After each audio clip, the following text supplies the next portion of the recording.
Inaalay ko tong tula na to sa mga taong gusto nang magpaalam. Magpaalam sa mga larong pambata. Gusto nang magpaalam sa mundo ng friendzone.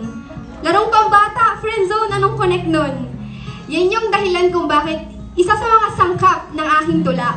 Mahilig akong gumamit ng mga metapora na yung dalawang bagay na malabong magkakonekta ay pilit kong ipagsasama. Kaya ako nasasaktan eh.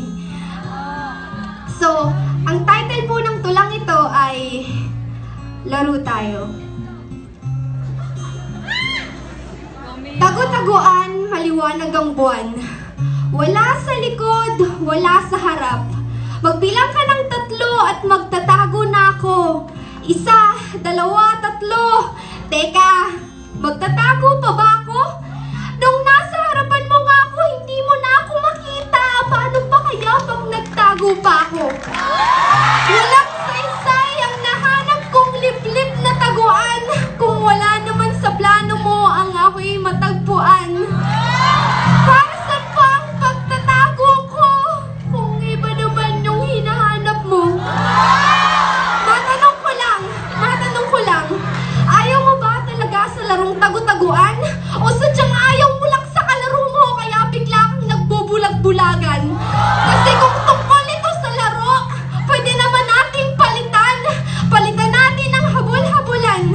Huwag kang mag-alala dahil sa larong to, ako naman ng taya. Hahabulin kita habang hinahabol mo siya. Pero bakit ganon? Nasa likod mo lang ako pero hindi mo pa rin ako makita. Tapos na ang tagu-taguan pero bakit bulag ka pa rin? Ay oo nga pala. Paano mo nga naman ako makikita kung ayaw mo kong lingunin? Kung sa bagay yung mata mo palaging sa kanya lang naman nakatingin. Kaya hindi na ako magugulat na kahit sa larong to hindi mo ko mapansin. Ilang laro pa ba ang kailangan nating gawin? Pakiramdam ko kasi nagkakataya na tayo eh. Hindi naman sa pikon ako, pero sa totoo lang, napipikon na nga ako. Dahil sa bawat laro na dapat iniengganyo, bakit palaging ako yung madalas na dihado?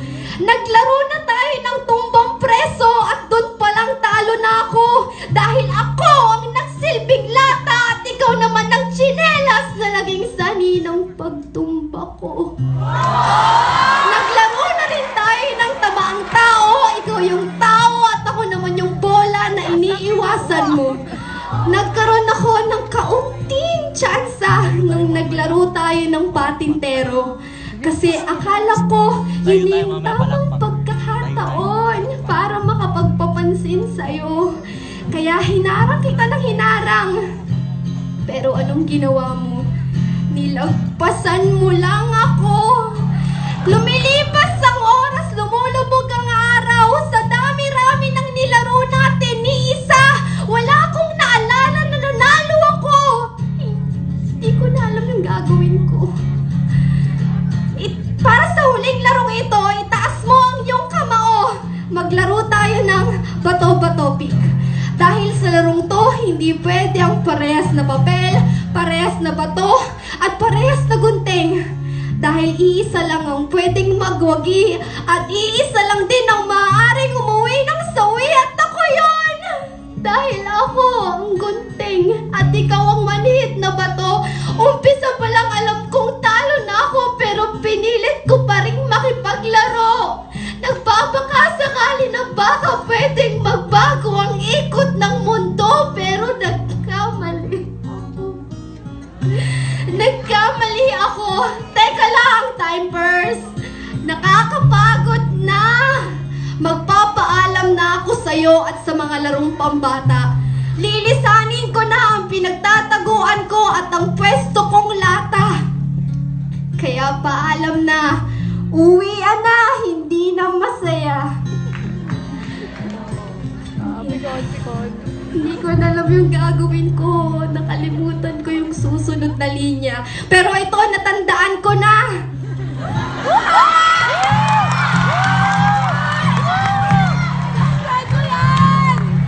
Paalam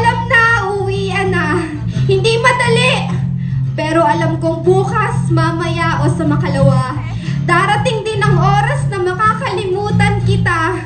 Sa ngayon, ang kailangan ko lang gawin ay pikit ang mata at tanggapin na sa laro ng pag-ibig, malabo mo akong mahalin. Thank you.